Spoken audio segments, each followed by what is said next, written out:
ಬೆಳಗಾವಿ ಜಿಲ್ಲೆಯಲ್ಲಿ ಕಾಣೆಯಾಗಿದ್ದವರು ಸಣ್ಣ ಮಕ್ಕಳಿಂದ ದೊಡ್ಡವರ ಬಗ್ಗೆ ಮನೆಯಿಂದ ಬಿಟ್ಟು ಹೋಗಿರೋರು, ಬೇರೆ ಬೇರೆ ಕಾರಣಗಳಿಗೆ ಮನೆ ಬಿಟ್ಟು ಹೋಗಿರೋದು, ಗಲಾಟೆ ಮಾಡ್ಕೊಂಡು ಹೋಗಿರೋರು, ಇಂಥಗ ಸುಮಾರು ವರ್ಷಕ್ಕೆ ಹಿಂದೆ 5 ವರ್ಷ 10 ವರ್ಷ 11 ವರ್ಷ ಇದಕ್ಕೆ ಹಿಂದೆ ಎಲ್ಲ ಕಾಣೆಯಾಗಿರೋರು ಭಾಳಷ್ಟು ಪ್ರಕರಣಗಳು ದಾಖಲಾಗಿರ್ತದೆ.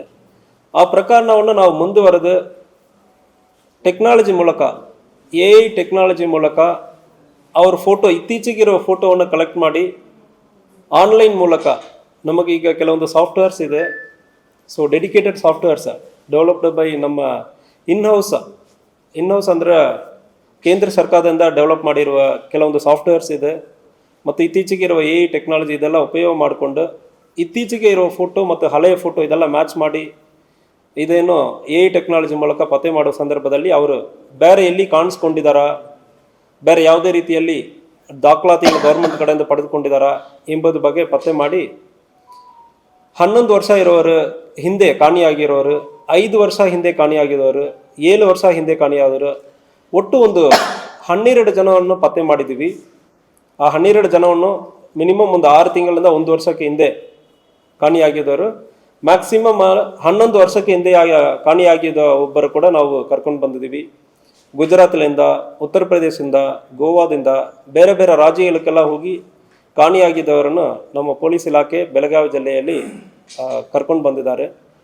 ಸೊ ಈಗ ಇರುವ ಟೆಕ್ನಾಲಜಿ ಮೂಲಕ ಇಂಥಗ ಕ್ರೈಮನ್ನು ಸಾಲ್ವ್ ಮಾಡೋದಕ್ಕೆ ಪ್ರಯತ್ನ ಮಾಡ್ತಾ ಇದ್ದೀವಿ.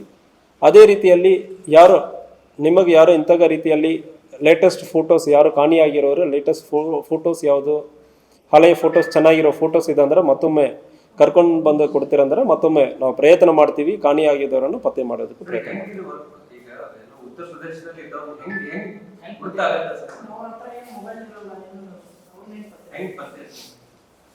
ಯಾವುದೇ ಒಂದು ಡಾಕ್ಯುಮೆಂಟ್ ಅವರು ಎಲ್ಲಿ ಪಡೀತಾರಂದ್ರೆ ಹೊಸದಾಗಿ ಗೌರ್ಮೆಂಟಲ್ಲಿ ಯಾವುದೇ ರೀತಿಯಲ್ಲಿ ಯಾವುದೇ ಒಂದು ಡಾಕ್ಯುಮೆಂಟ್ ಕೊಟ್ಟು ಪಡೀತಾರೆ ಅಂದ್ರೆ ನಮಗೆ ಮಾಹಿತಿ ಸಿಗ್ತದೆ.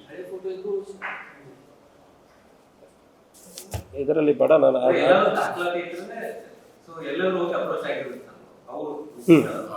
ಮಿಸ್ ಆಗಿರೋರು ಯಾವುದೇ ಹೊಸ ದಾಖಲಾತಿಯನ್ನು ಪಡೆಯುವುದಕ್ಕೆ ಪ್ರಯತ್ನ ಮಾಡ್ತಾರಂದ್ರೆ ಸೊ ಆ ಸಂದರ್ಭದಲ್ಲಿ ಆಗುತ್ತದೆ.